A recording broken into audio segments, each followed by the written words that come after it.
Hey guys, what's going on? Brett back at you here with another edition of, hell, I don't even remember what this channel's called.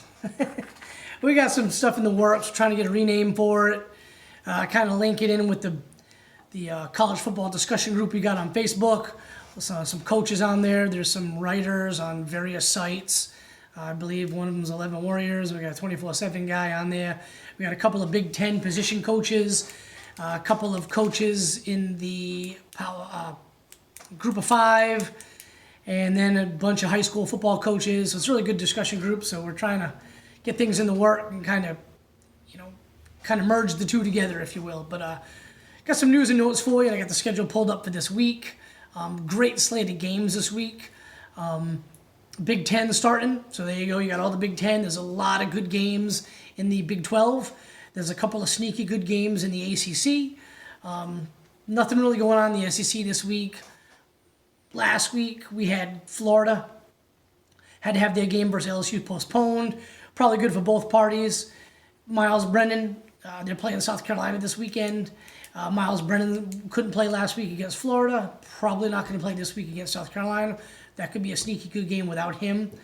He's been playing pretty well so far this season, even though LSU has been kind of hot and cold, lost a couple, shocking games.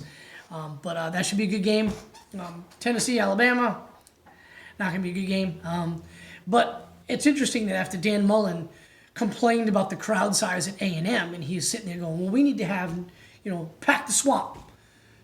Boom, a bunch of his players get COVID. He gets COVID. His wife gets COVID. And now it comes out after last week, they had something like 20-something cases. They've got over 30 now. So hopefully they can, they're on a bye this weekend.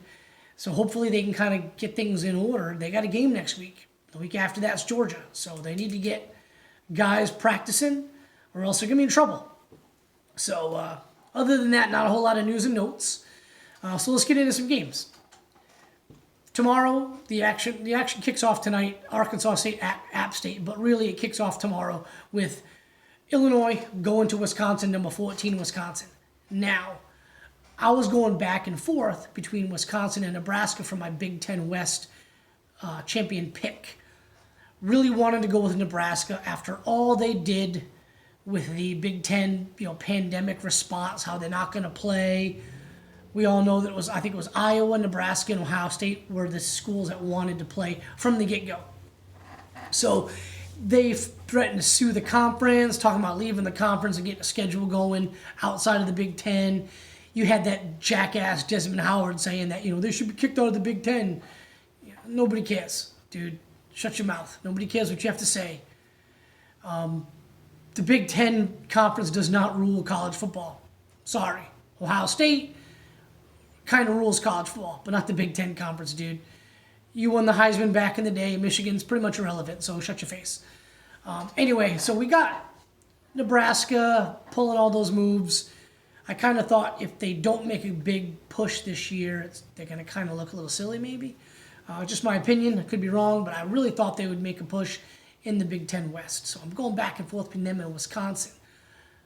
Cone, quarterback of Wisconsin, your game manager who's not going to get you in trouble. He's going to turn around and hand the ball off to Jonathan Taylor, who's no longer there. But they should have a pretty good, stable of backs. I don't think they've got the elite talent as Jonathan Taylor and what they've had in recent years. They got a pretty good stable of backs. Cone's not going to get you in trouble. But he's got a low ceiling. Well, he's out due to injury, out indefinitely. So they're bringing in Graham Martz, I think his last name, I think is how to pronounce it. Former 4-star recruit, really good gunslinging type of quarterback, only played minimal, sparingly last year. So he's your guy. Now his ceiling's a lot higher, but he's also a gunslinger and unproven, so you know what that means. Turnovers. They should handle Illinois pretty easily. By the way, Luke Ford's finally going to get to play for Illinois after seems like, 5 years? That kid's been waiting. So good for him. But anyway, you got Martz coming in. Again, I think that's how you pronounce the name. We'll see what can happen. I kind of think this could be a good year for him. It's a COVID year, pandemic year. Things are weird in the sport anyway. Let him get these 8 games under his belt. Sorry, I didn't mean to laugh, but 8 games. Let's get the 8 games under his belt. and then go for 2021, and then maybe he can carry you over that next hump, because they're all the Wisconsin fans are hoping that this guy, who's an elite arm, can be what they need to get him over the Ohio State hump. So we'll see what happens there. So let's go down the line. Noon games, a couple of good noon games. Ohio State, Nebraska at Ohio State. I don't expect this to be close, but maybe we can see some positive things out of Nebraska. That'd be good going forward. Number 23, NC State at number 14, North Carolina. North Carolina lost a shocker last week to Florida State. I fully believe that Mac Brown and Sam Howell and that team is going to be ready to go against an in-state rival. NC State's got a pretty good defensive line. They recruit that position very well. I see them maybe hanging around with North Carolina, but they're going to be mad. And I think North Carolina's going to take it. So then you got Kansas State at home against Kansas. No big deal. Coastal Carolina, number 25, at home against Georgia Southern. Nothing special there. Let's go down the list. Oklahoma at TCU. That'll be a sneaky good game. Oklahoma, a couple losses. TCU's got a loss finally in conference.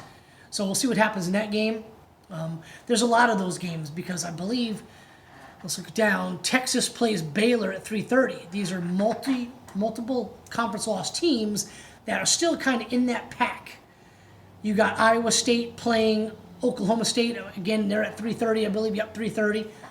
Oklahoma State doesn't have any losses. Iowa State's got one conference loss. No, they got no conference losses. Their only loss is to Louisiana Raging Cajuns. So that's the big game of the week in the Big 12. With those other two games, winner emerging as a team that can maybe make some noise if Iowa State and Oklahoma State slip up a couple times. So we'll see how that goes. I said it before, I like Iowa State in the conference. But those are some good games. They're all either noon or 3:30. So, like I said, sneaky good schedule this week. Not much SEC action, but you got a lot of Big 12 and Big 10 action happening. So like I said, Baylor, Texas, 3:30. Iowa, Purdue, 3:30. Rondale Moore.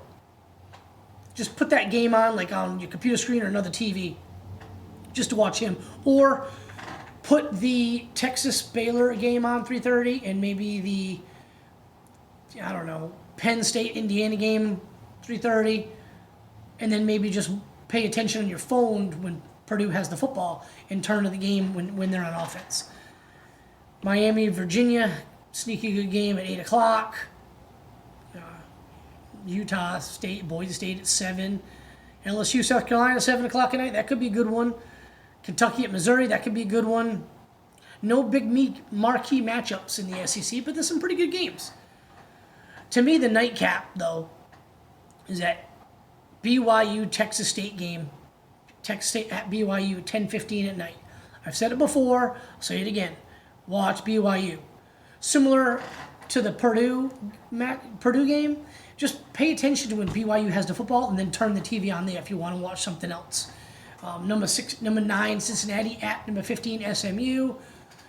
Should be a lot of offense, but that's not. Don't not watch the BYU game because of that game. So, again, a lot of sneaky good games this week. Big 12, Big 10.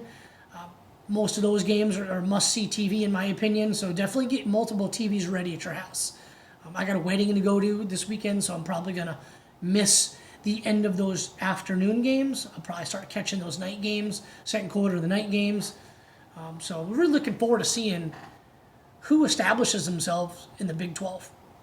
I think this could be your so-called Separation Saturday weekend in the Big 12. And looking forward to that. I got to also see when Michigan plays.